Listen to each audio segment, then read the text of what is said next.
Okay, everyone, welcome. Um, I am Lama Rod. Welcome to those of you who are new to our time together. This is our Medicine Buddha practice. And Medicine Buddha and whatever else I decide to talk about um, as well. So, um, and welcome back to those of you who are regular practitioners with me here. Okay. Of course, we're going to wait a little bit as people come into the space. But I wanted to announce, um, and I will announce this several times, that we will be, Bhumi Sparsha and I will be creating um, kind of a practice leader facilitator group um, for Medicine Buddha so that when I'm away, um, we don't have to cancel practice. So this is going to be for those of you who do like the daily sits, um, very similar model. Um, but I want to just create just a few basic practices from what we do and have been doing. And it'll be something that a practice leader would come on and just kind of facilitate, so we can at least kind of keep the momentum of the space going when I'm not able to be here. Um, and we will send out an email this week through Bhumi Sparsha, so you have to be signed up to Bhumi Sparsha's email lists to disclose the details. We're setting up. We have one, maybe two times, workshops, times and dates that I'll be just walking people who are interested in practice leading through just the practices that we'll have while I'm away. So nothing like too serious. I really just want people who have been practicing here for a while. And part of this move is also I want us to start creating more community um, and creating more ways to practice. And I think the best way to do that, one of the best ways to do that, is for those of you who have been really practicing to share some of your experiences. And so part of the practice leader would be, sharing, your experiences of medicine Buddha, because I think this is how, well, I know this is how lineages grow and deepen, is when practitioners start sharing their experiences and actually allowing their experiences to inform practice as well. So you'll get that in an email as well. I'm just spraying some rose water as well right now.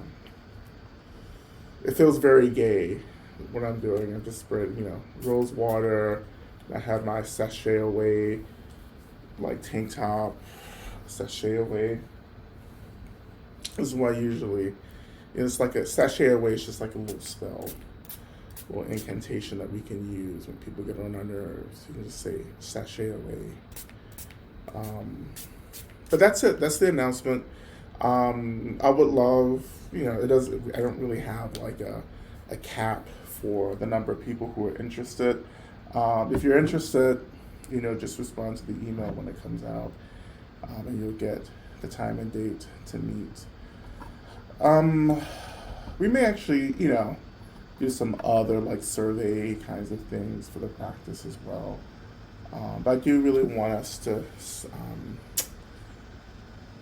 We'll have other gatherings through the practice where we'll be able to be on Zoom, for instance. We'll be able to see each other.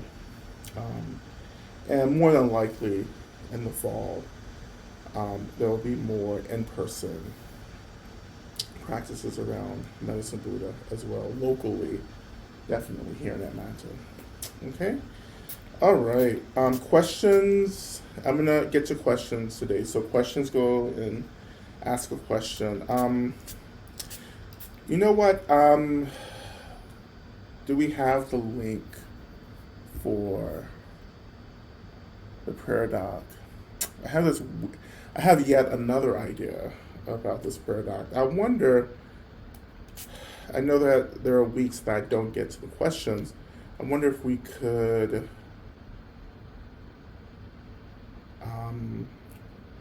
have like keep a list of questions in that doc as well. But I don't want to complicate things either. So let me hold off on that idea. We change in increments, not in these great movements. But so questions, and ask a question. We're gonna get started pretty soon, as well, letting people come into the space. Oh, actually, what would be probably super convenient? So I see Eric's email here, at Eric at boomiesparsha.org. You could actually email Eric as well to let him know your interest, if you're interested in doing some practice leading, as well. So that would be great, as well.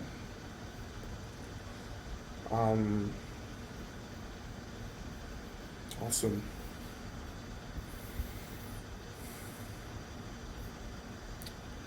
So, what's going on in the world? There's so much happening in the world. Um,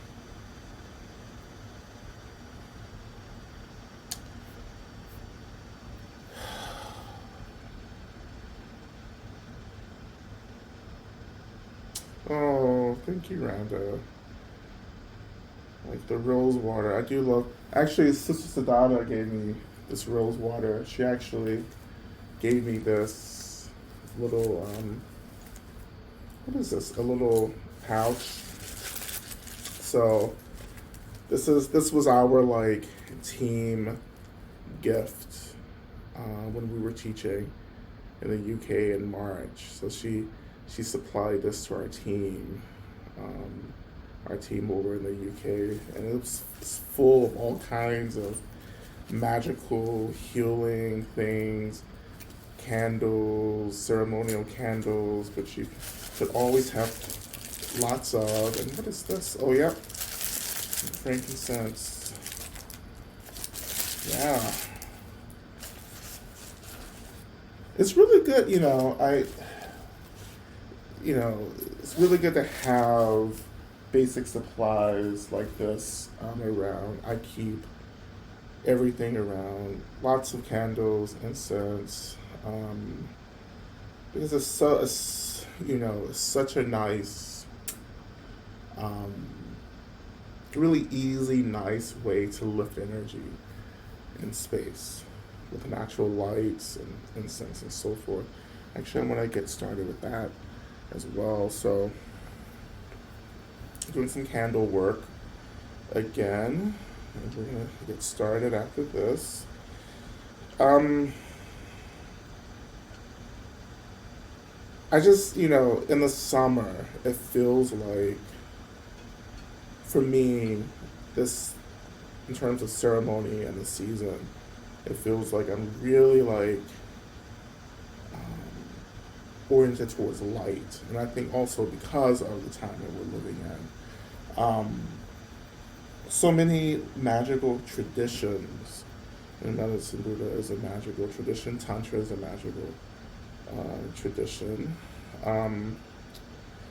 So many magical, traditions are really about, let's see, metaphors. Can I say that? Metaphors where we're using one thing to create an abundance of something else. Or we're using the symbol of something to intensify it. So candles, light, for instance. You work with candles in order to create, this, well, it creates, it's like an anchor actually. A candle becomes an anchor that we begin to actually project the essence, the energy of light into different dimensions or different states of mind or different levels of consciousness. You take the energy of light, which is essence of light, but it depends on what kind of light it is. So we're working with fire this time. So fire, the essence of fire, is actually about transmuting. Um, so using fire to extract energy from a basic material, and then using other, mantras, visualizations, and so forth to direct that energy. Or you can get like a wand, but this is a mallet. Getting like a wand and just direct energy around, but using fire to create, to release the essence of something. So, like I light this candle. So I'm not really transmuting anything when I initially light this candle. However, when I take this cone of incense, this is sage, and when I use the light, the fire begins to transform this sage into this new substance, which is smoke. And at this point, a lot of things are happening, right? One, the essence of sage itself is being released into the space, and sage is this plant, right? This sage is kind of very, very much an evolved plant consciousness, and releasing the essence of sage as smoke, into the space begins to actually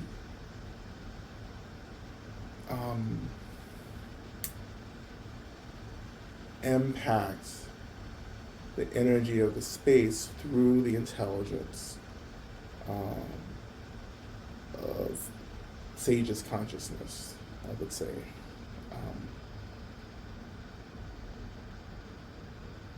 Because we use sage for purification, sage as an offering, and so forth.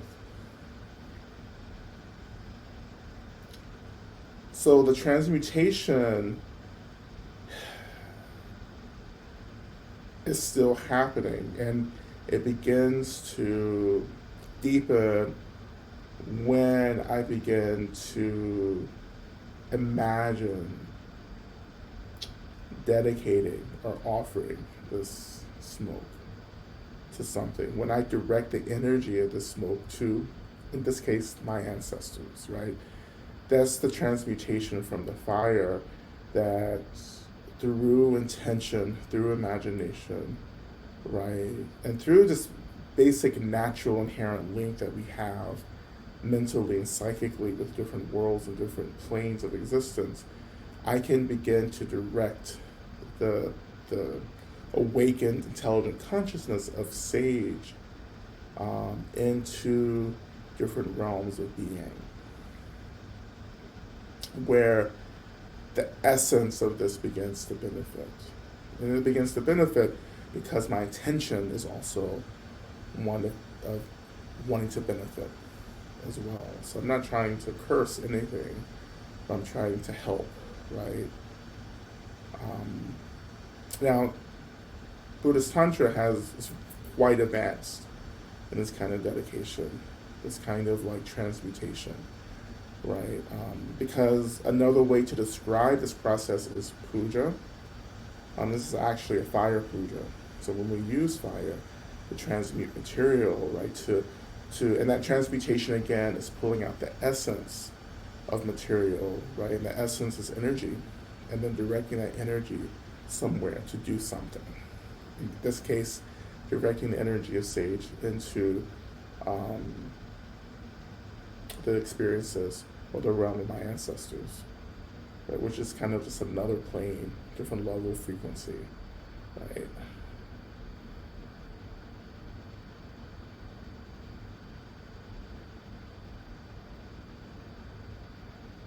And another thing you can think about too is how in every process, in every, I would say, al- alchemic. So alchemy, right, is one of the root magic system. Um, so alchemy is about, it's also about transmutation. It's about transference. It's about transforming, right? It's about shifting. The science of alchemy is about really transforming the molecular level of material, and that's also philosophical as well. Not just the literal molecular atomic arrangement of materials, but also philosophically, how do we transform things from one thing to another? How do we move one thing from one realm to another realm? And I think that is a part of alchemy. But another part of alchemy, too, which is also, for me, this is just my opinion here, is actually thinking about the energies, the presences, the um, the beings, I guess, the conscious, intelligent beings who are associated with every part of this process, from the fire, from the candle, to incense and sage. There are beings, there are conscious, intelligent energies associated with each stage of this process. You know, for instance, fire. You know, there are fire deities, fire gods in all cultures, really. Um, in Tantra, right, you know, we usually are praying to Agni, right? Agni, the god of fire. When I look at the smoke, I think of Dhumavati Ma, Dhumavati, the goddess of smoke. One of the things that she's the mother of the smoke, right? Um, when you connect to like these conscious energies, these consciousnesses as associated with the different expressions of ceremony and ritual, then they become doorways that intensify the power, you know, or the end goal, right, of the process, right? And so when I pray to Agni, when I'm lighting the candle, then there's a kind of intensity that goes into the fire. The fire becomes sacred in a way because I'm bringing this level of awareness about the dynamics of fire. You know, not just the physical dynamics, but also the spiritual, unseen dynamics of fire, right? When I start connecting to that, then I begin to have a fuller experience of fire, right?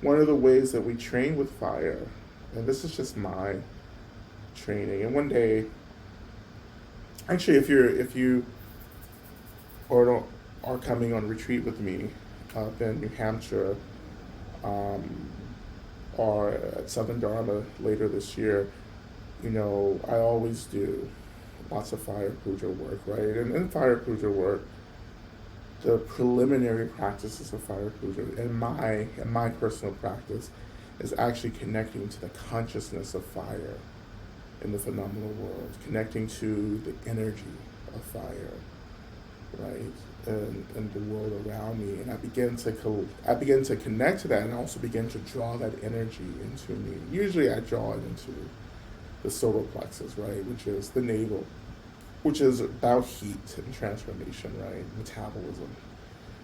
To really begin to awaken the third chakra and then transfer that energy as part of the ritual into fire puja, right? And that's the way you begin to honor the power of fire, but also beginning to honor the deities associated with fire, as well. Um,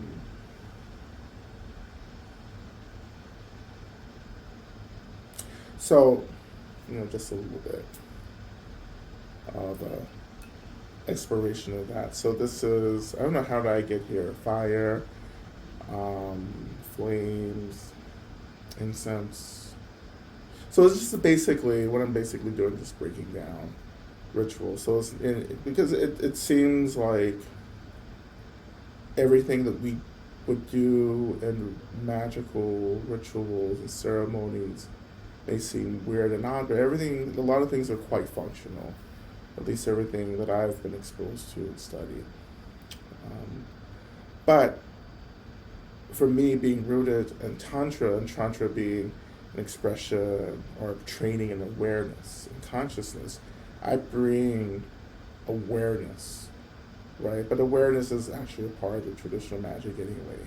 But when you come from meditation into magic, the magic actually is much stronger because you have the basic training, and experience and awareness, right? Which is learning to hold everything, hold all phenomena within your awareness without reacting, letting everything be, and that's the steadiness and the concentration you bring to intensify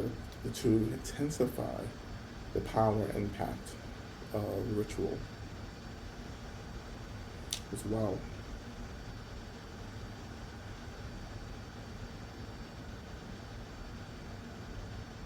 Developing this kind of relationship with the phenomenal world, particularly with elements,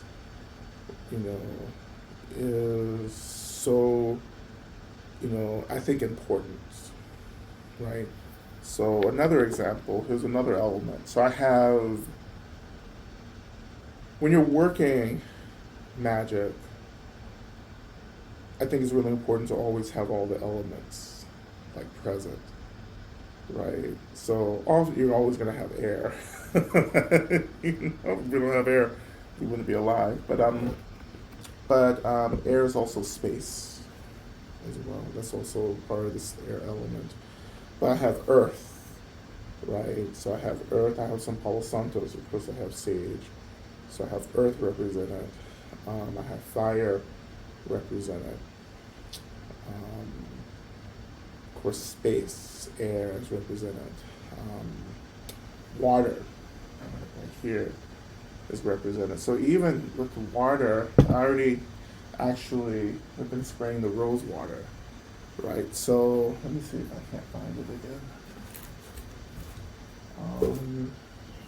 What did I do with my rose water?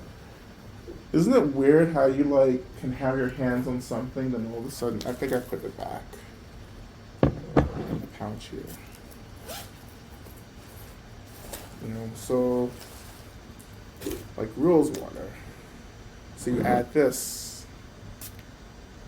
it's a ceremony. I actually have some water here as well.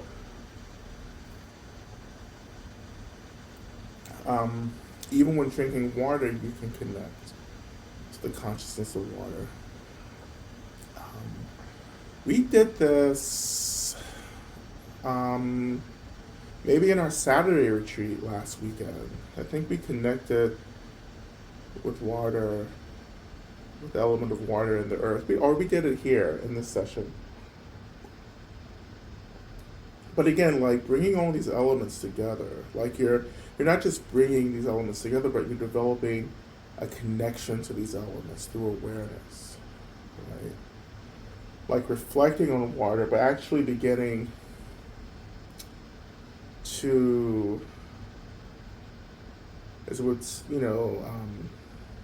take on the energy of water, absorb the energy of water, right?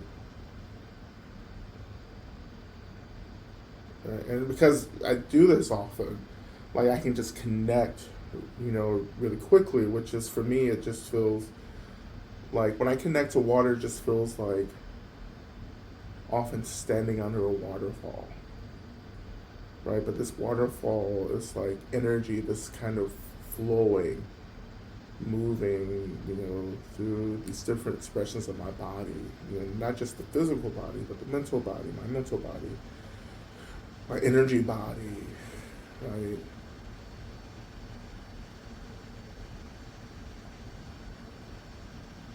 It was very like Captain Planet and Sailor Moon, and all these kinds of like cartoons and shows that are about the elements and people welding the power of the elements, you know. But when you bring all the elements together energetically in ceremony, then you have a really powerful ceremony. You know? But it takes developing energetic and conscious or awareness based connections to the elements that you're using, to all the elements.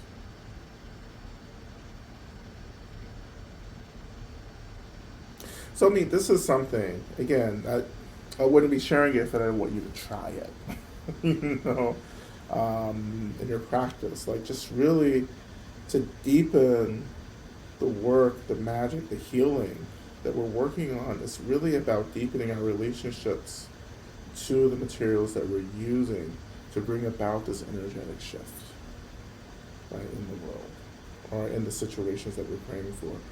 And by the way, just a reminder, prayer requests link is right there at the top of the chat. So go ahead and put your prayer requests there if you haven't already. Forgot to mention that.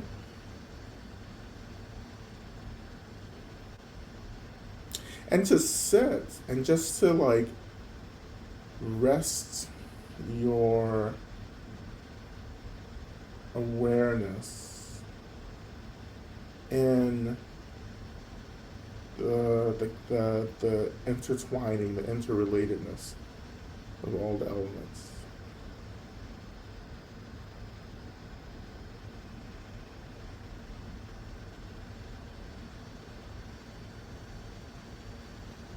Right?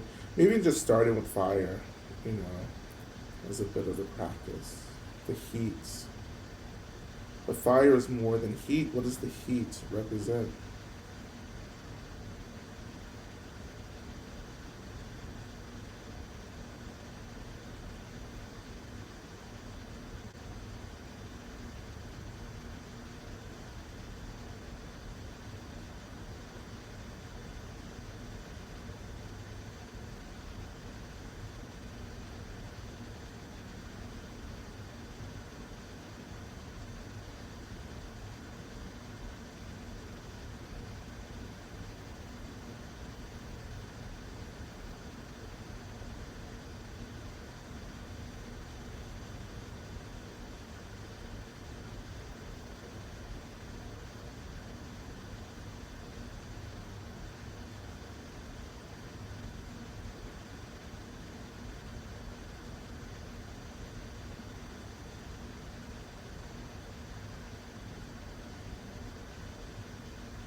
Right, Paul Santos. So Palo Santos, yes, being wood represents the earth.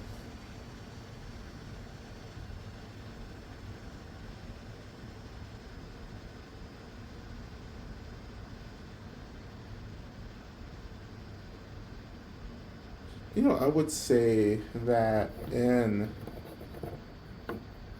this kind of emergence of American tantric magic or whatever's happening, whatever I'm doing, whatever's happening, let's just call it that for right now.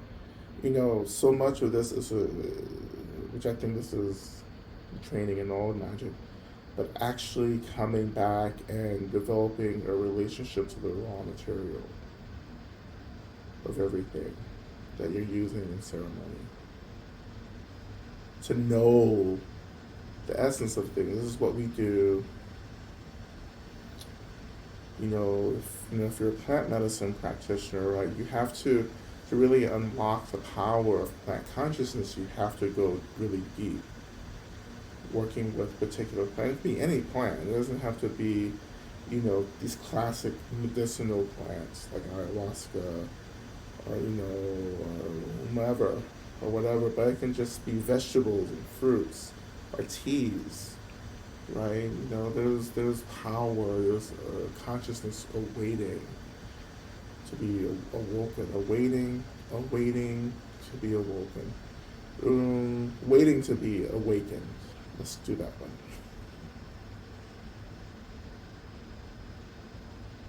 But the roots of this is just really like when I started cooking, you know, and I just grew up cooking, and I found myself doing professional cooking in my 20s. Self-taught.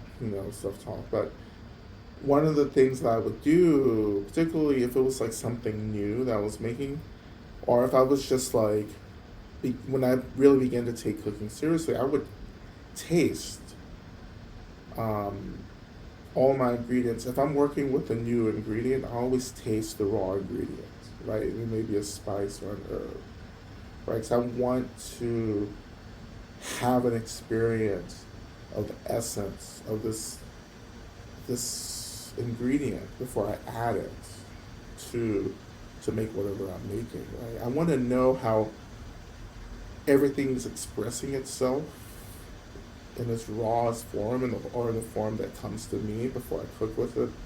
I want to know how the material transforms when heat is applied, when it's cooked, right? As heat does, as fire does, transforms, transmutes, changes. Um, and that's going to give me a deeper sense of how everything works together when everything's combined, right? And this is the same thing in spiritual practice, right? You just want to have a sense of what everything is, right? And sometimes this is why we break down practice in the ways that we do, because you want to have a sense of how these different parts feel, what our experiences of these different parts are, before we bring them together.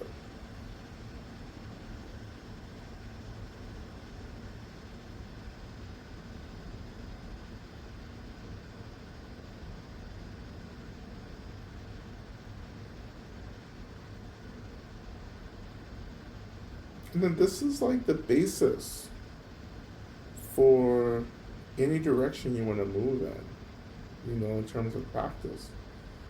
Like, what do you want? Why are you practicing? Where are you going? This is where you begin to shift the energy, right? One of the things that I can do now, looking at the smoke, I think about the Mavanti, the rising of the smoke, right? And I imagine that the smoke actually begins to, I think the smoke actually becomes, in my practice, just everything that I'm just trying to lift out of my experience. So the anger, the anxiety, the sadness, whatever it may be, I imagine that it's like smoke lifting out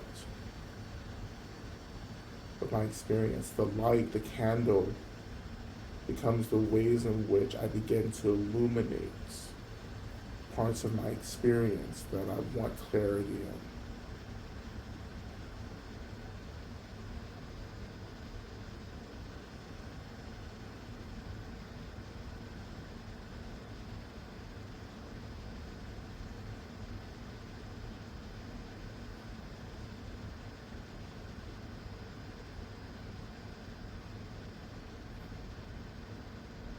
Of course, air is like space, but space can also be related to spirit.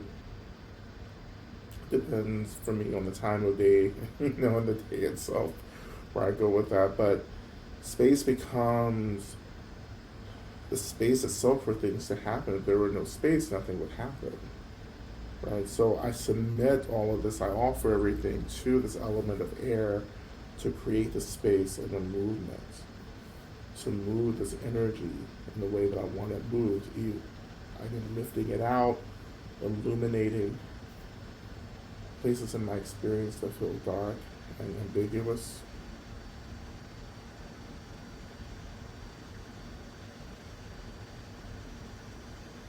And then water, again, many properties, flowing, movement, but also the universal solvent. So water becomes something that begins to dissolve things and move things out. So in body practice, air, like breath, and air and water elements are combined in breath movement. Pranayama work to create this kind of flow of movement and dissolving. Like when we, like, when we practice inhaling into something that feels uncomfortable, and then imagining that the inhale begins to dissolve that energy, we begin to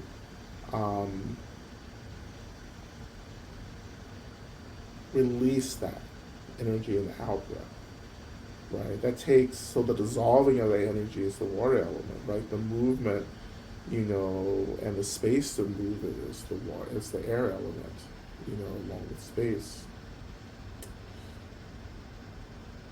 But when you start connecting to the essence of these elements, then you start actually uncovering the work of these essences.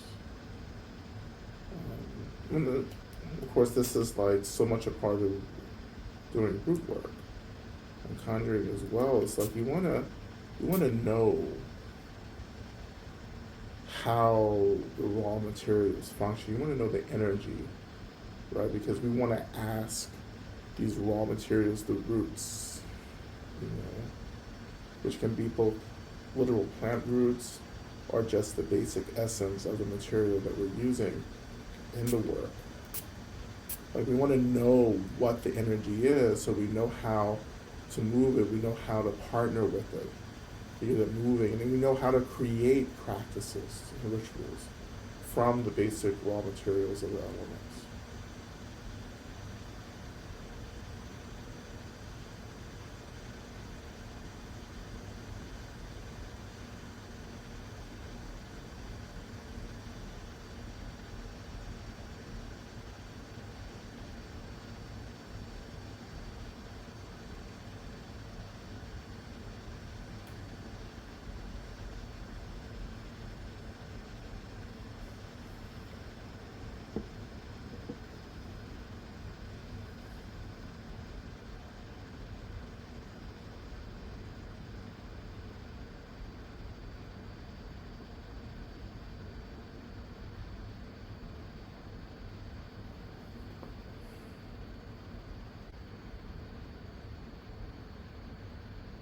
So again, so when you know or have this experience of the essence of something, then you can ally with it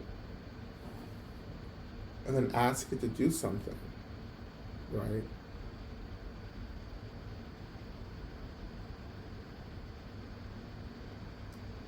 So if I'm lighting Palo Santos, right, I am often lighting Palo Santos, actually asking it to be as an expression of the earth.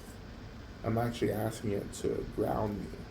So when I'm lighting Palo Santos, it's not so much about anything in the space, but it's actually just about me feeling, wanting to experience the energetic rootedness, groundedness of the earth itself in a different form.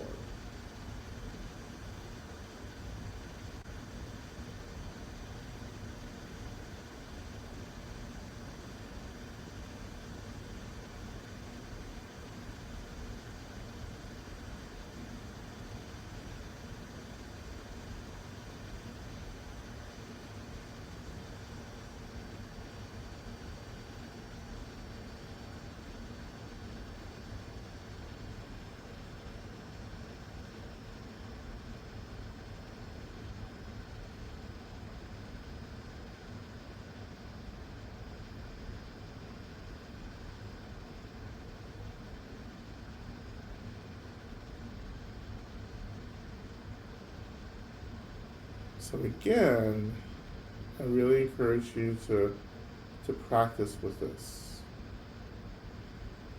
You know, you don't have to set up any special thing. Like these are practices that we do moving through the world. I know there's a big old heat wave happening everywhere, a lot of places.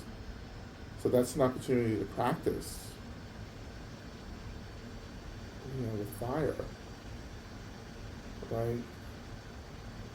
And of course, in Tantric Buddhism, we have Tumo practice, which is working with body heat, but it's actually about consciousness and energetic body, and how physical heat is just one of the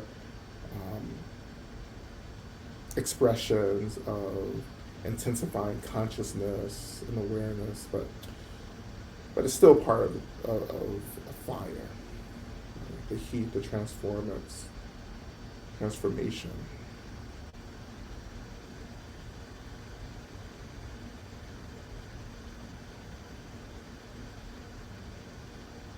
How in smoke you can also begin to imagine that the space around you begins to be clear, to be purified and cleansed. That the smoke can actually begin to actually cleanse our perception of things as well. But here's the creativity. Right? This is where you just get really creative. Like this is like magic. It's just like this creative field that you begin to play with.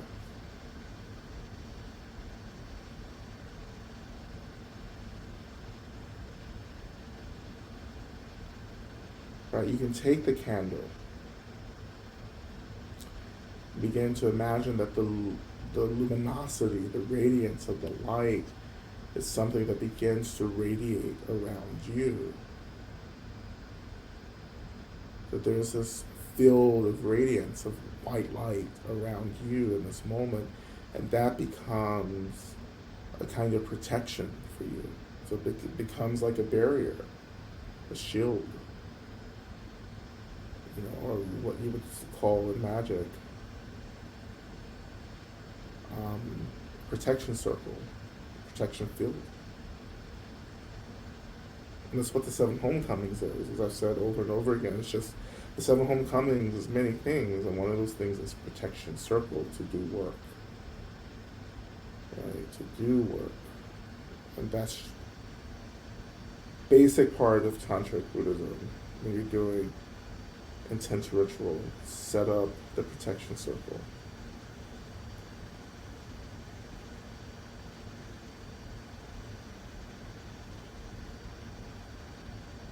Because this is also about the power of the mind.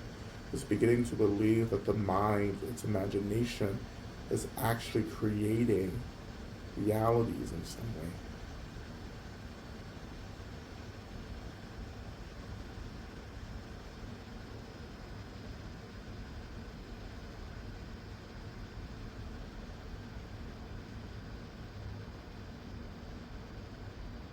And can just be the practice as well, sitting with the essence of these elements, doing these kinds of visualizations. This can just be the practice itself, right?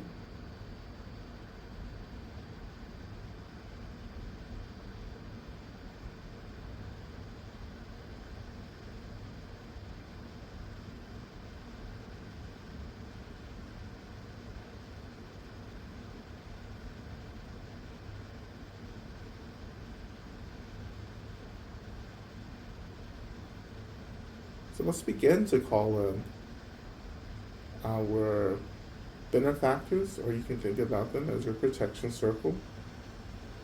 Like, what do you need right now? And I'll answer that. You always need a protection circle. You know, I think that's just really common. Always reflect on protection. You know, but at the beginning of practice, beginning to call into the space, or again, your benefactors. All the beings who love you. And you even bring in other material, you know, like the crystal ball, or quartz or clear crystal quartz. Right? And again, as we talked about in retreats, in 1 day retreat, crystal, so again, here's the hack. You look at something, and what do you think a crystal ball represents? Like that's where you begin in terms of connecting to the essence of the material, even if it's this stone medicine work, right? Like, what do I, it's a clear ball of quartz, right?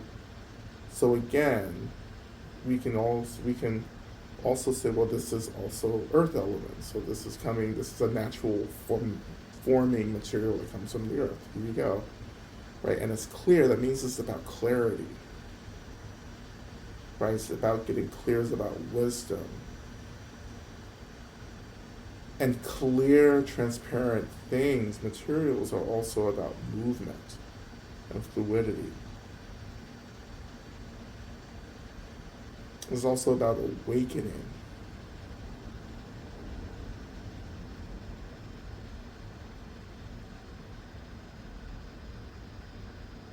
It's also about being definite, clear, boundary.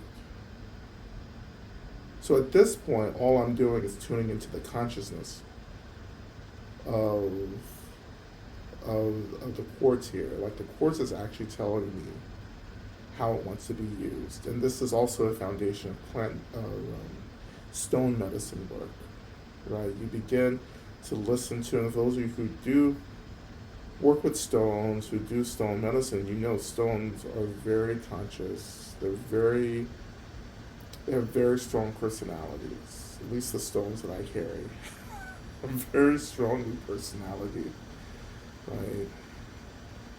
And they'll tell you if you listen, right? If you tune your awareness into the frequency of the stone, it begins to tell you how it wants to be used, right? And also it tells you that it doesn't want to be around you either sometimes. So,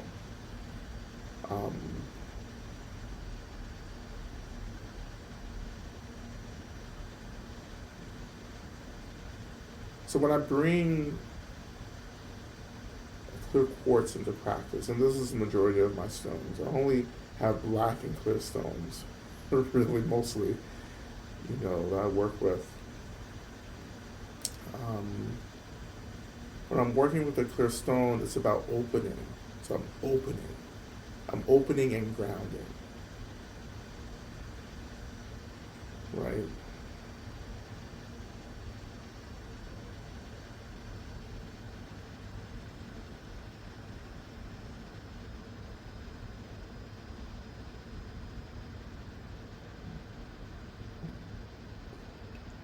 So keep going. Again,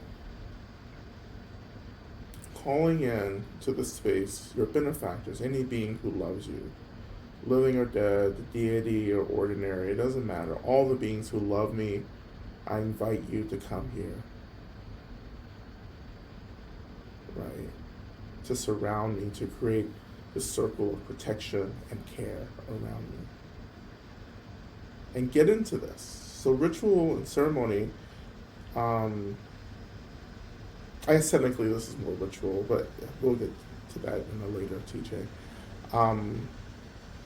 Ritual is about really stepping into, playing with this, embodying the work that's happening in the ritual. And this is one of the things that I had to learn and really train hard in, is to show up for ritual.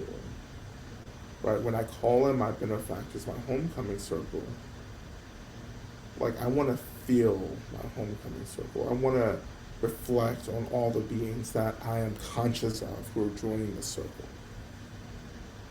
Like, I want to start feeling their care for me. I want to consider this, that this is really happening. in me and around me.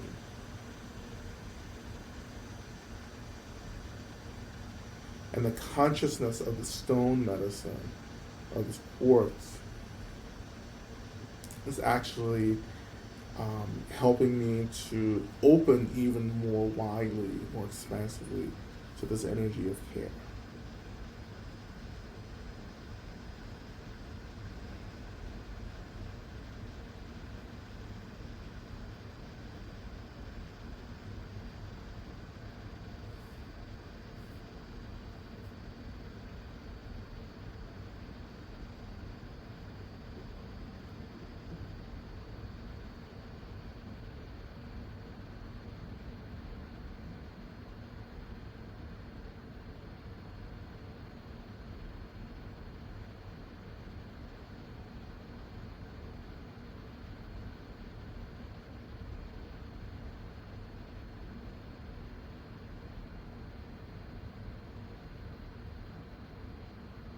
Feeling the care, feeling the presence of your benefactors beginning to awaken in the space around you.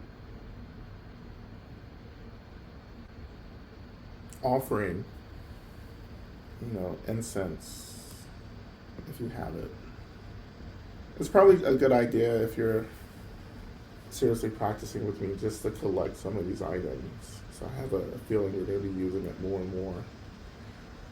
Get your tool bag of things together. And of course my basic tool bag is candles, incense, right? Crystals, stones.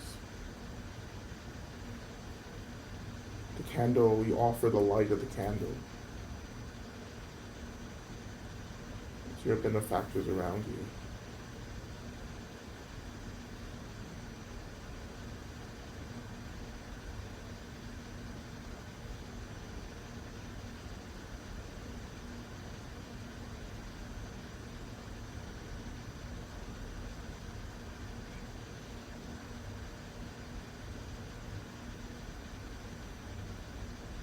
And again, all this lines up with all many forms, many magical traditions, and of course me being rooted in Tantra, like this definitely lines up with Tantra as well.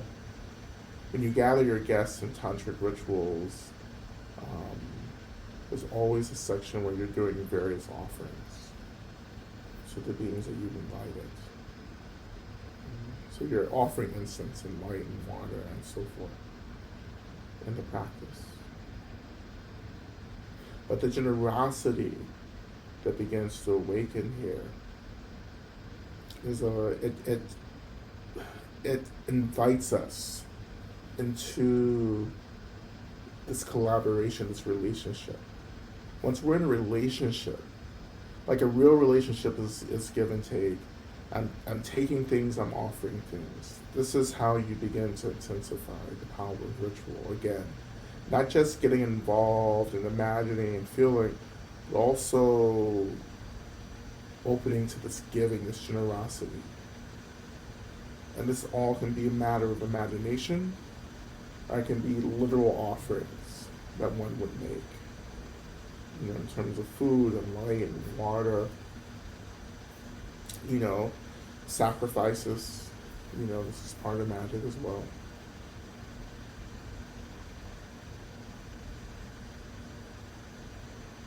We're not doing sacrifices. I don't do sacrifices in this magic, but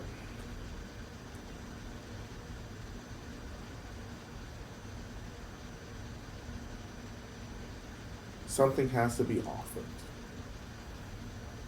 right, for work to happen, for prayers to be really the most potent. Like, what are we offering to the prayer itself? What kind of love, motivation, and care? What are we offering to the beings whom we're praying for to help us bring about the fulfillment of prayers?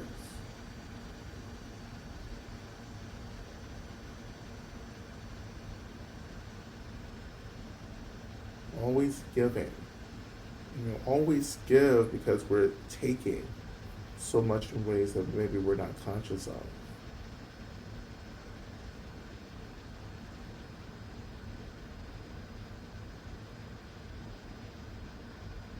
right? And I want your practice to be as simple as this,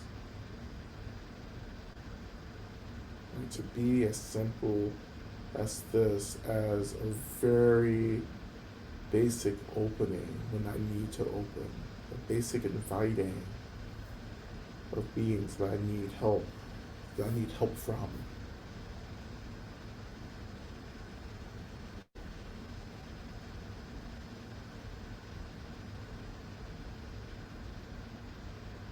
Like all we have to do is open, and everything is there. Open, open, and everything is there.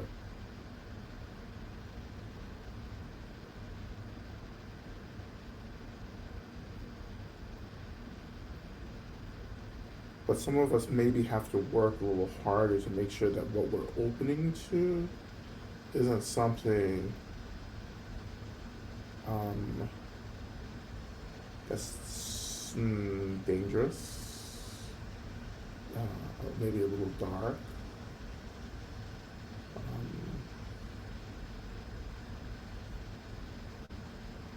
so you have to be intentional about calling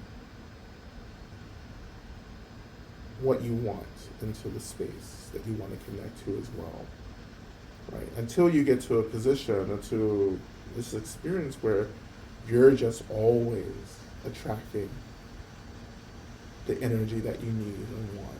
It becomes habitual. But at the beginning, you really have to like be intentional and saying, I only want beings who are trying to help, to benefit me, around me, and those are the consciousness that I want to connect to and practice.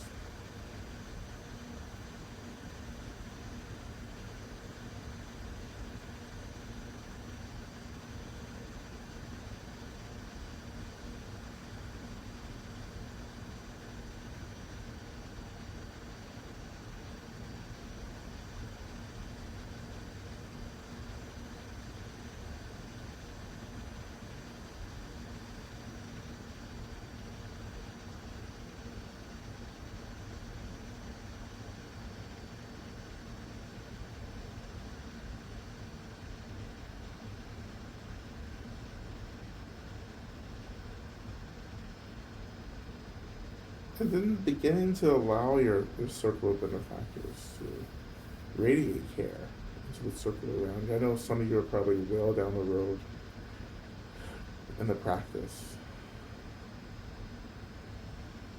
For those of you who are just moving along, just opening, allowing your benefactors to radiate care. And what does that care look like? How are you perceiving that care? Is it light? Is it warmth? What is it? Is it just, for those of you who, some of you are just really connected to this basic quality of energy, which can be maybe experienced as electromagnetic static, I guess the best way I would say it. Right? The crinkly, picky energy that you can feel maybe sometimes physically in the body. Sometimes that's experienced as heat, we can imagine it as light, or actually, we don't have to feel it or sense it at all, right? Which is also considered divine. Just believing that it's happening is enough as well. So you don't have to have experiences. This is what I'm saying. Just the conviction that if you have the conviction and the intention, then something is happening. Intention always creates movement. It always shifts reality. It may be a little bit of shift, but it always shifts, and that's why we always start with intention. Why am I doing this?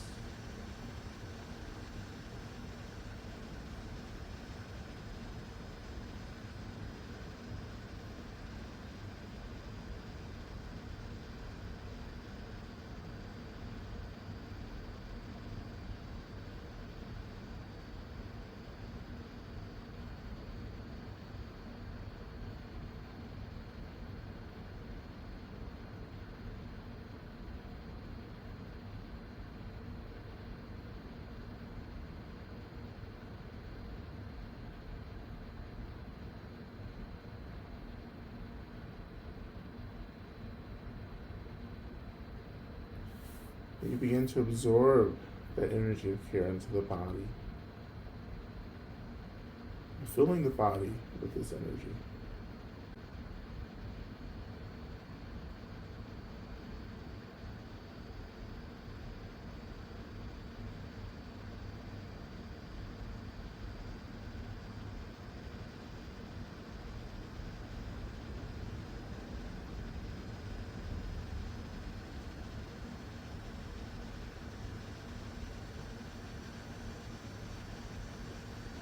And now here is a point in practice that I want us to be careful with, and as we move a little deeper. So I want to give two kinds of instructions here. As we move a little deeper, this course is going to open us up to our mantra practice soon. So the first set of instructions here, and you're going to decide which one of these instructions you'll follow, whatever feels appropriate for you. So as you're sitting, right, surrounded by benefactors or homecoming circle, however you've created this in your practice, feeling them radiate care into the circle, feeling yourself absorb that care into the body.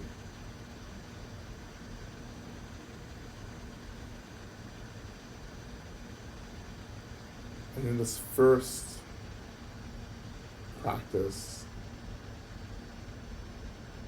and for those of you who want to do this, I want you to start imagining that this energy of care begins to deeply saturate your body, that your body becomes full of this energy.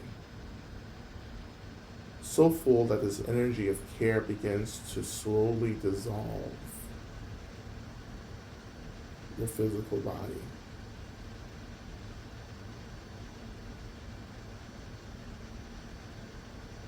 And so your awareness is actually what you feel grounded in. So the awareness, the consciousness, this experience of knowing, of sensitivity, you're just dissolved down or into this basic experience of awareness, where everything is simply being held, nothing is being reacted to.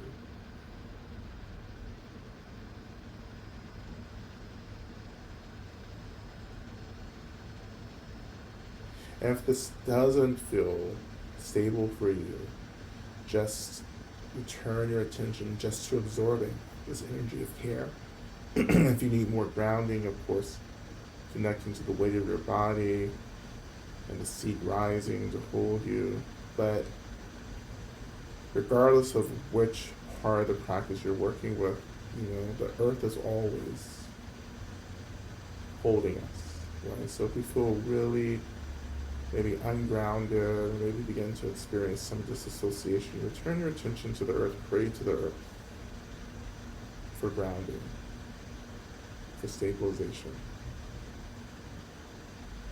And again, we don't have to do everything on our own. Like if we can't work through this association with the methods that we have, then we just pray to the elements that can hold us and ground us. This is elemental medicine magic, basically, that's reflected in every form of magic that I've been exposed to.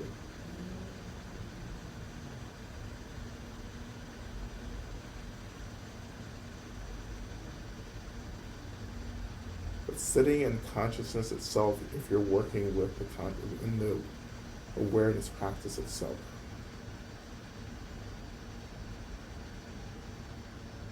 holding everything, noticing everything, letting everything rise and fall in your experience.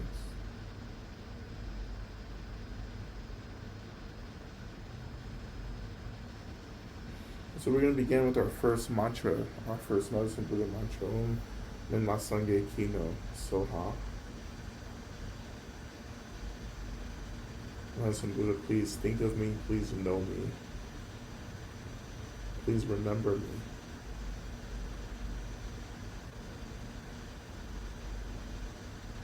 And again, awakening, particularly the consciousness of Medicine Buddha and the practice, right? The great Buddha of healing, Minma Sangye, right? The Medicine Buddha.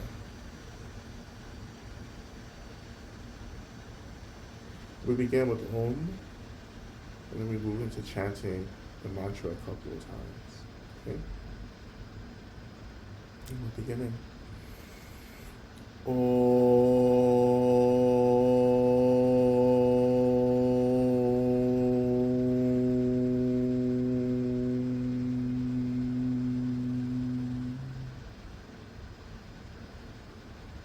Om La Sangye Kino Soha.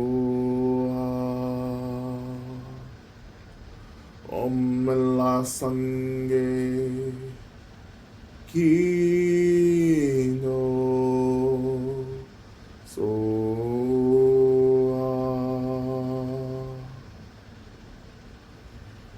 Om La Sangye Kino Soha.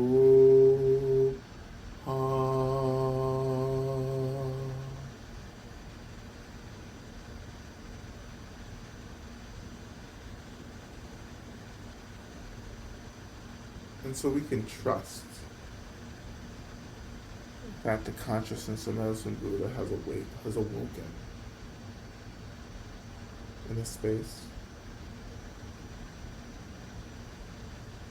And that within this awareness, or within the energy of care, like that is the birthplace, the arising of the deity.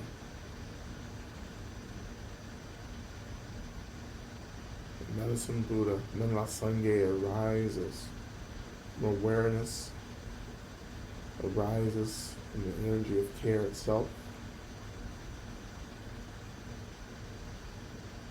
And what does that feel like? How are you registering, relating to this really abstract experience? But how is your body or your mind grounding this really abstract experience in your practice?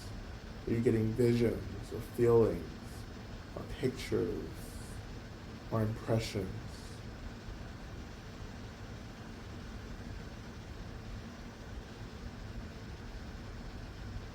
Or are you feeling something?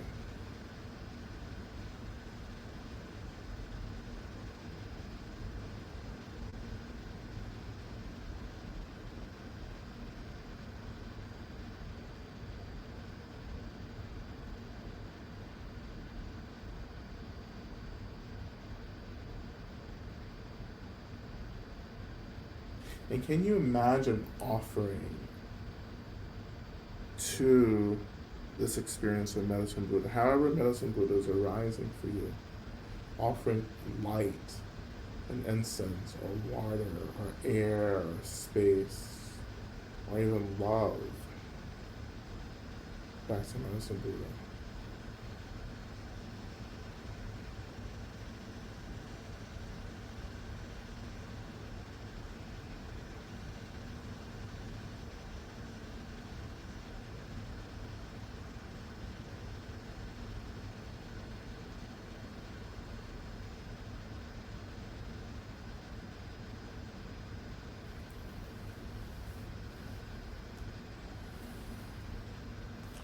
So we're going to move into our first part of our mantra, our main mantra, as we sit with this energy.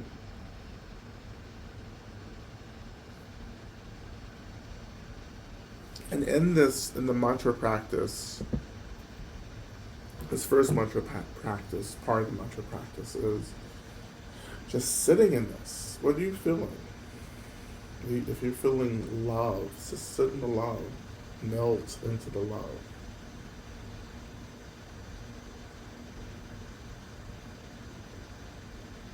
And of course, tem até bacon say, ma bacon say, nasa sumagate soha, right? It's about the healing. It's about purifying, cleansing the root of suffering. Right? And may it be so for us and all beings, that the root of our suffering ends from now on. And in this energetic space, I just kind of let go. This is where you can meet God, right? This is where we meet the saints. Again, like we've called all these energies, these beings into the space where you can meet with anyone, any being that's here to help. But it's also that's here to restore you.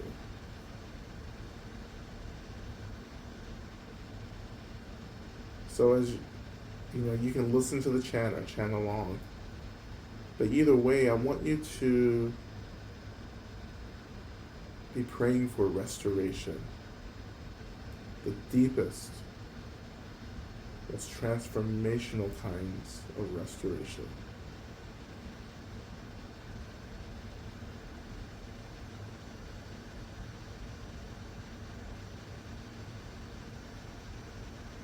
Again.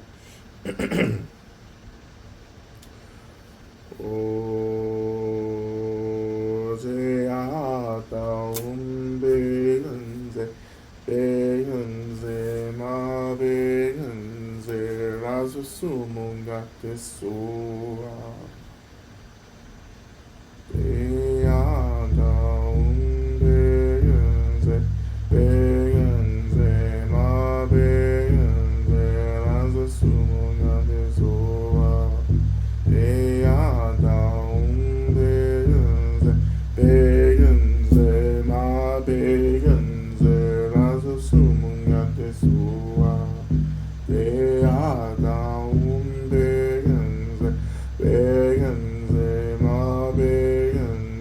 razo sumungate soa beada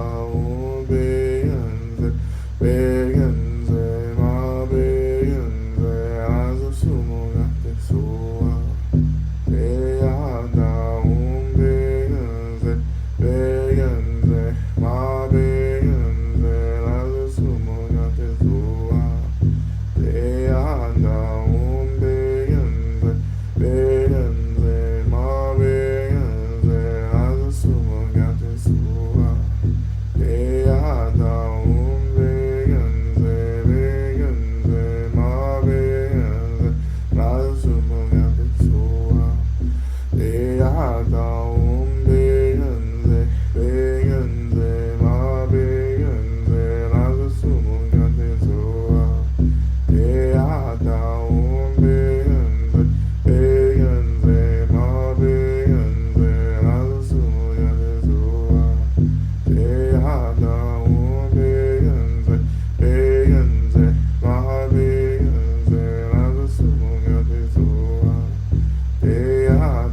be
So we're going to transition into offering our prayers.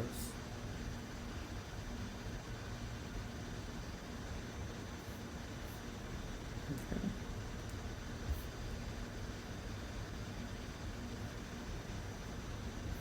All right. Again, we especially call the attention of all the beings around us as we offer these prayers. Again, all the Buddhas, Bodhisattvas, Dharma protectors, benevolent ancestors, deities, saints, all the elements, all the protectors of the land itself. All beings, we offer these prayers to, and we ask you to work on our behalf to bring about the fulfillment of these prayers. We're offering prayers for Aisha and Eddie. I'm offering prayers for my niece Cora, who is at sleep away camp for the first time. Offering prayers for Alex and Laura. May they receive the help they need with their addictions. Prayers for Weasley Dog for severe hip dysplasia and pain. Offering prayers for me as I take big risks and break through old paradigms to ask for the support I need to do my job, to grieve, to stay connected, and evolve. Offering prayers for Kalivia Amaka, having hip replacement surgery on the 28th. Prayers for my mother's spirit, wherever she may be now.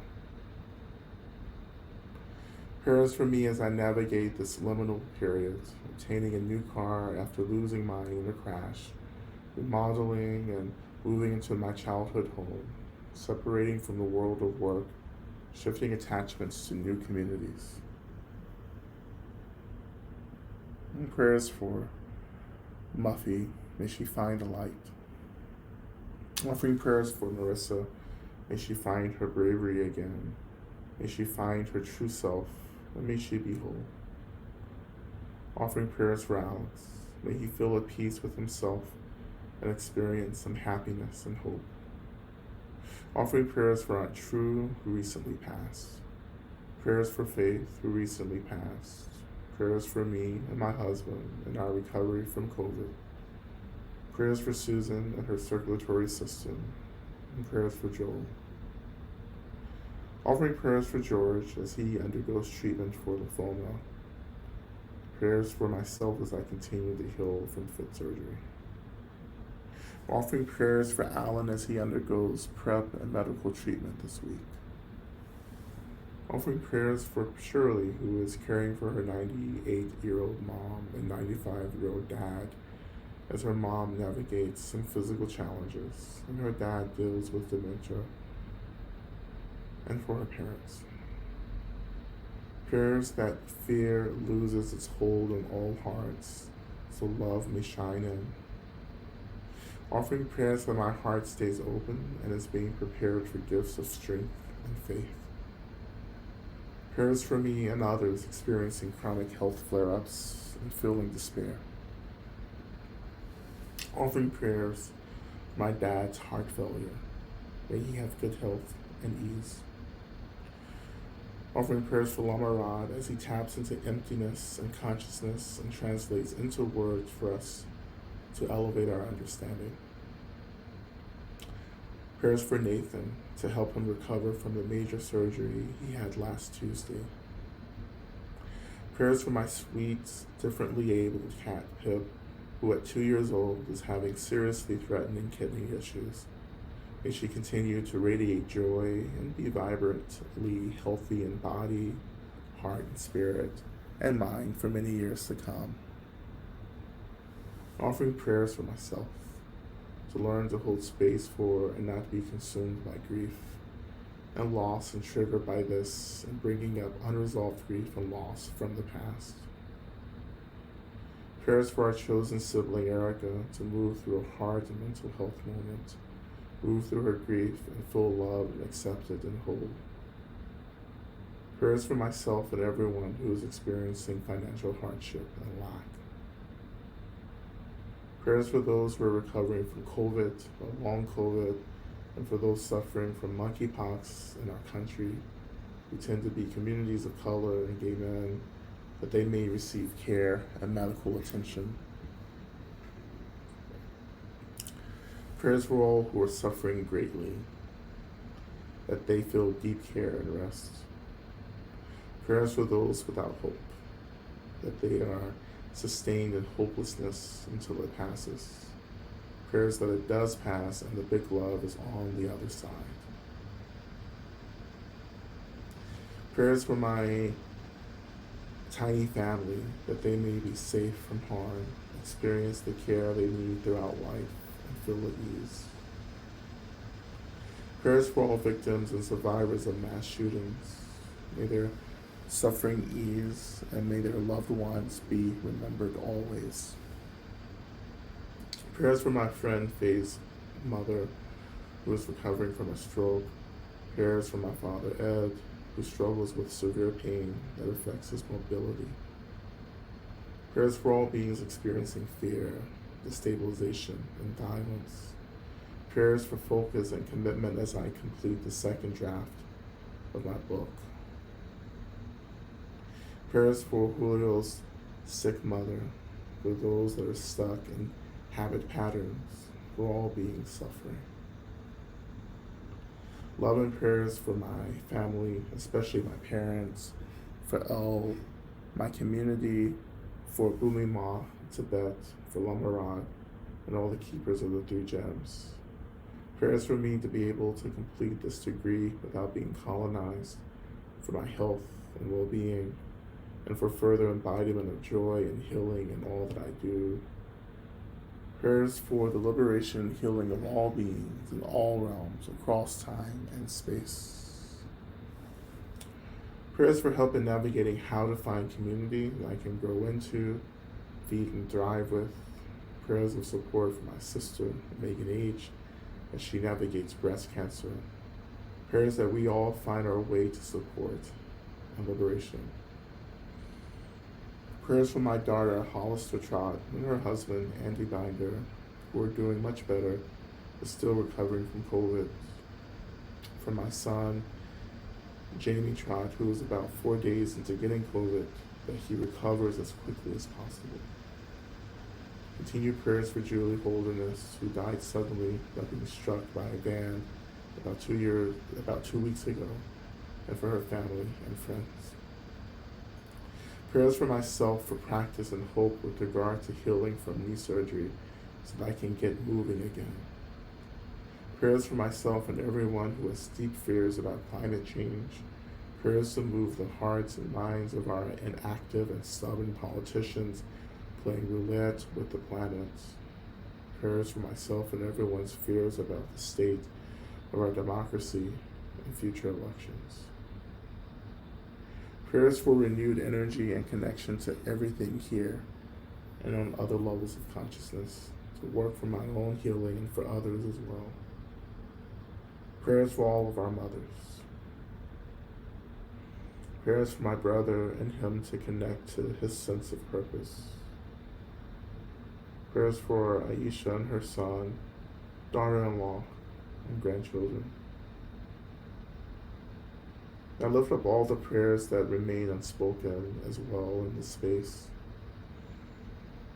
I lift up prayers for all of you who are offering prayers in this space, that you receive what you need in order to be well, happy, safe, and resourced. I pray for this world and all the worlds, that all beings may have access to everything that they need to be well, safe, happy, and healthy.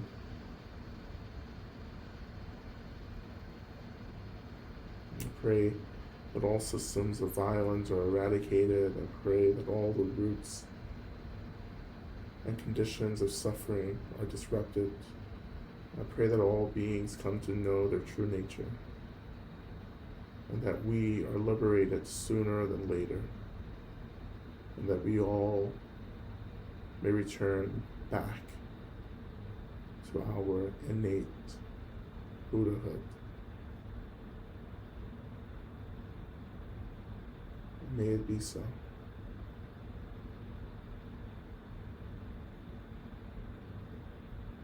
As we move back into this last portion of chanting, and then eventually into Durga Ma, I encourage you just to release the energy of these prayers, including anxiety and fear and worry, into this experience of being held, into the experience of pure consciousness itself, into the experience of care. Just release, let go.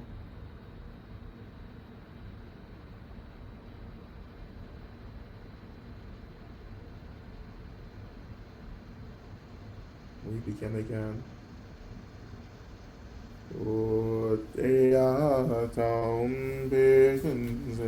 Begenze, ma begenze, rasa sumum gatte soa.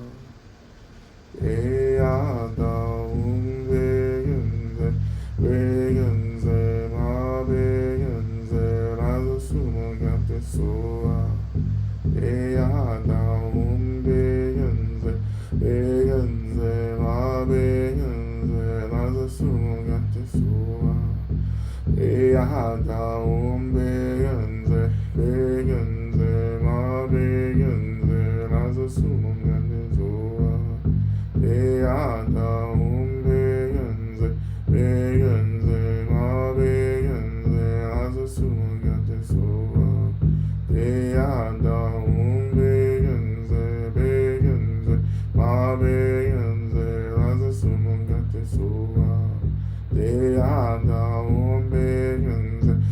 Begenze, ma begenze, rasa sumum gatte soa. Begenze, ma begenze, rasa sumum gatte soa. Begenze, ma begenze, rasa sumum gatte soa. Begenze, ma begenze, rasa sumum gatte soa. Begenze, ma begenze, rasa sumum gatte soa. Begenze, ma begenze, rasa sumum gatte soa. Begenze, ma begenze, rasa sumum gatte soa. Begenze, ma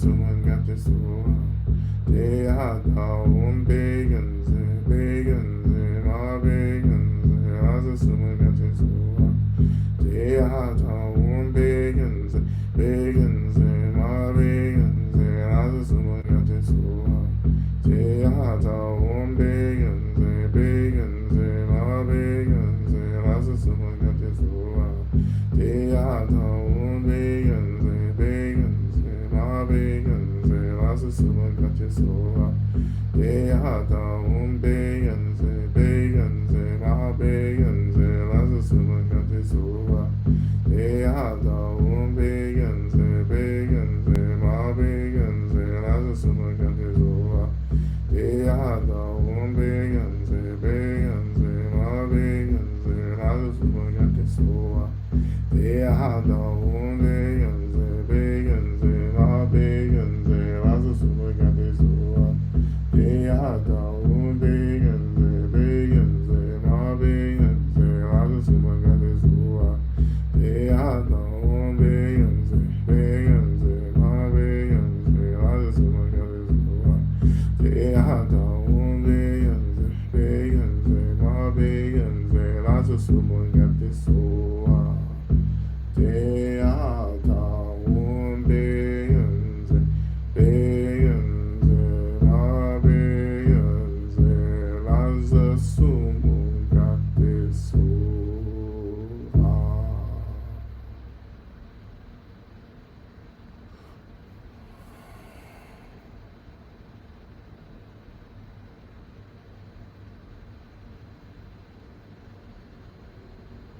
And so just for a moment, just coming back and just grounding ourselves, shifting our attention to the weight of the body and the seat, rising to meet our bodies.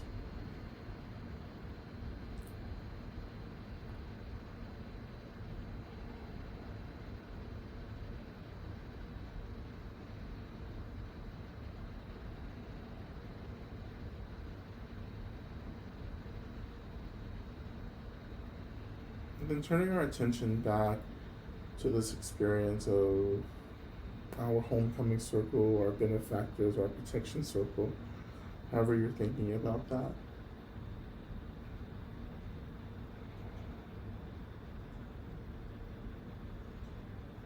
And we begin just offer a prayer to our benefactors that they protect us and all those connected to us. Our loved ones, our communities.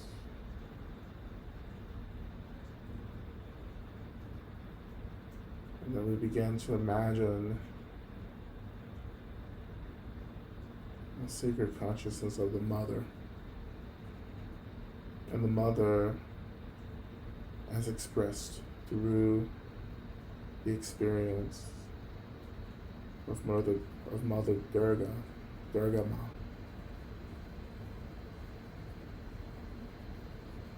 The great mother of protection, fierceness, boundaries.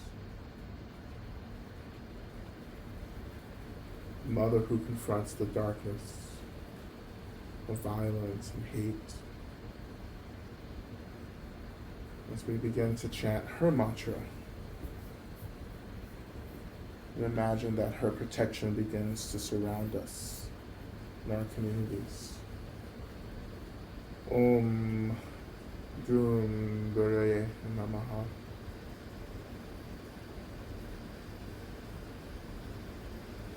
And to the mother who is kind and protective,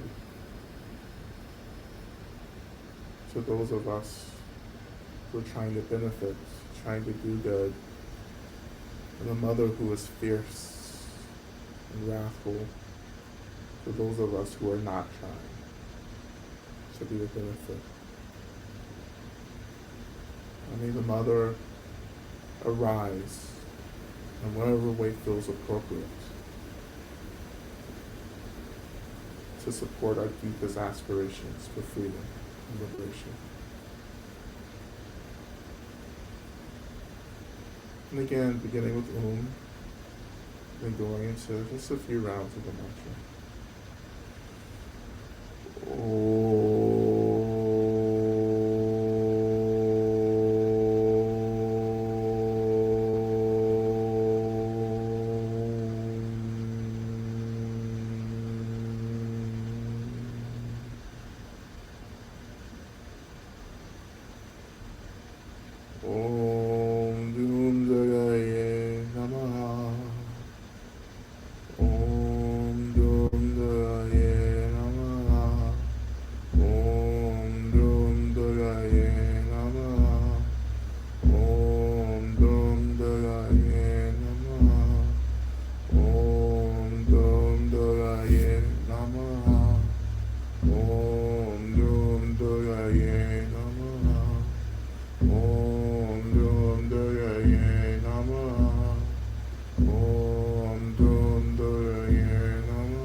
Om Dum Doye Namaha. Om Dum Doye Namaha. Om Dum Doye Namaha.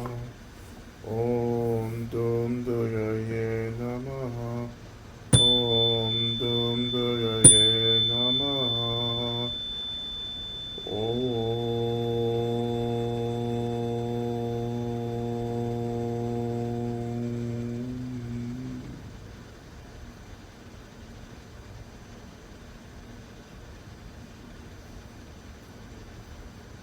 Just coming back to the seat, the weight of the body, the contact of the body on the seat. Making any final prayers that we need to make before we begin to transition out of practice.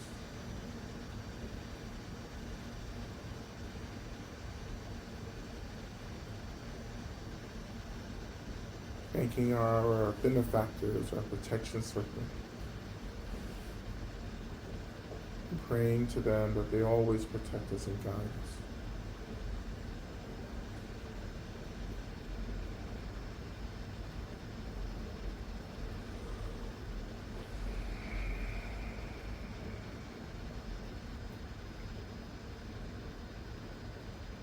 When you're ready, beginning to reawaken the body with some simple movements.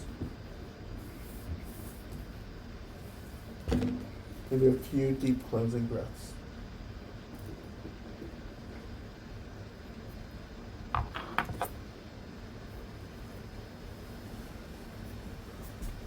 And then we'll transition into Shantideva's prayer, which we'll recite 3 times.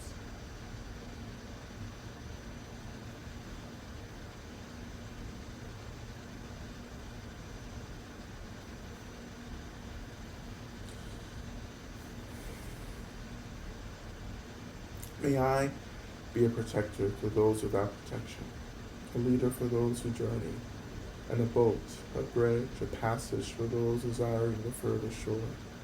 May the pain of every living creature be completely cleared away. May I be the doctor and the medicine, and may I be the nurse for all sick beings in the world, until everyone is healed. Just like space and the great elements such as earth, I always support the life of all the boundless creatures, and until they pass away from pain, might also be the source of life for all the realms of varied beings that reach into the ends of space. May I be a protector to those without protection, a leader for those who journey, and a boat, a bridge, a passage for those desiring the further shore. May the pain of every living creature be completely cleared away. May I be the doctor and the medicine, and may I be the nurse for all sick beings in the world until everyone is healed. Just like space and the great elements such as earth, I always support the life of all the boundless creatures, and until they pass away from pain, I also be the source of life for all the realms of varied beings that reach into the ends of space. And finally, may I be a protector to those without protection, a leader for those who journey, and a boat, a bridge, a passage for those desiring the further shore. May the pain of every living creature be completely cleared away. May I be the doctor and the medicine, and may I be the nurse for all sick beings in the world until everyone is healed. Just like space and the great elements such as earth, I always support the life of all the boundless creatures, and until they pass away from pain, may I also be the source of life for all the realms of the varied beings that reach into the ends of space.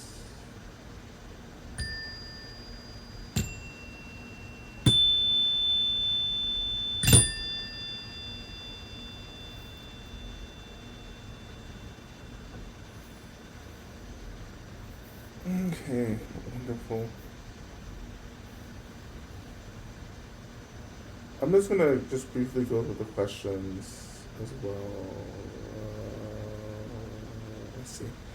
Could you speak to the connections between the energy of fire and consuming rather than being consumed by? especially with respect to the fire brewers working with grief and heartache about this time of apocalypse. So, in this case, it's about developing an agency over what is being consumed and what is being offered into the fire. And when you're working with these kinds of rituals, you have to be clear about what's being offered. Because if you're not, then everything gets burned up. Any element can be out of control, can be out of balance, right? But it makes it more likely for elemental matter to be out of balance if we're not clear about what we're trying to do and what's being offered, right? So the clarity here is really important, right?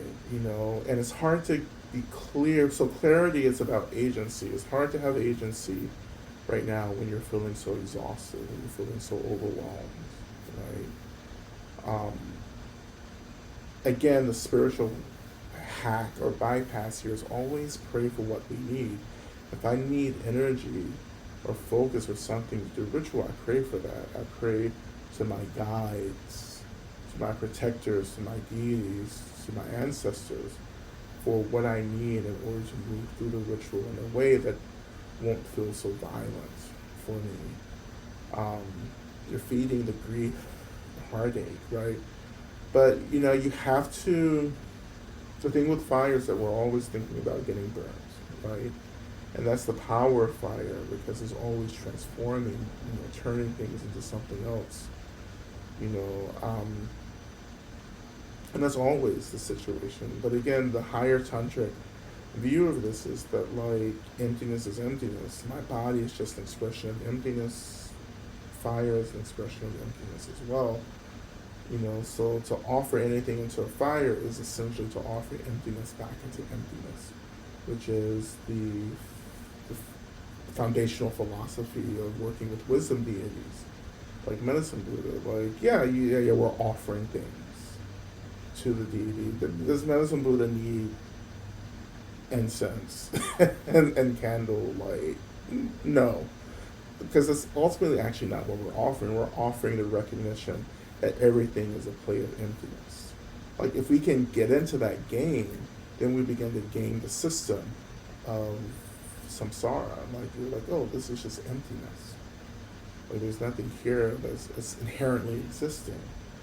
So when I offer something to a wisdom deity in my meditation or in my practice, I know that I'm offering emptiness back to emptiness. And when I do that, I am leaning into the reality, the truth of things itself, right?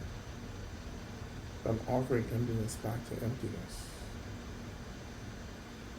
It's like offering, when you do water ceremony, one kind of water ceremony is offering water back to water. It's the same thing. I'm offering emptiness back to emptiness. That's the ceremony.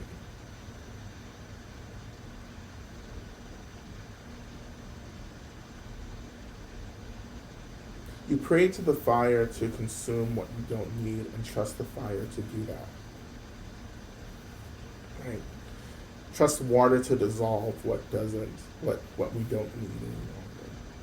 Let the water wash away anything that gets in the way of us realizing our true nature.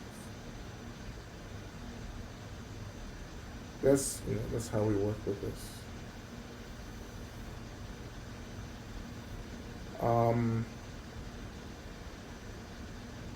Then the second question, wondering if you have any suggestions for what to start exploring. Sufi meditative tradition, trying to explore ancestral spiritual tradition.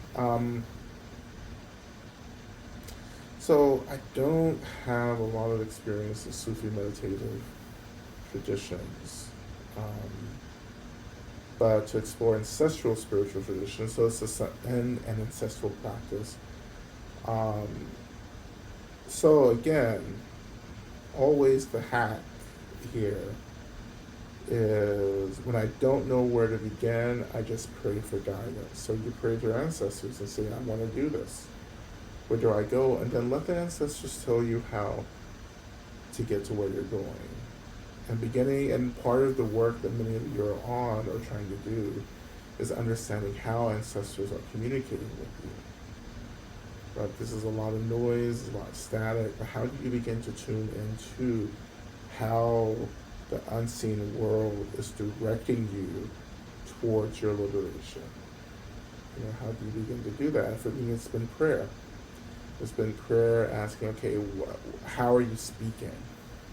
You know, show me the signs. How are you trying to communicate with me? And then those signs will be offered to you.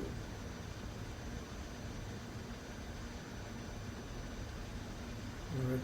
So that is it for today. Thank you all so much for your practice. And again, email Eric@boomingspasha.org if you're interested in learning how to do practice reading for these sessions when I'm away. Now, it won't be all of this, you know, it won't be all this advanced stuff, but it'll just be very simple, basic practice that we've done before over and over again.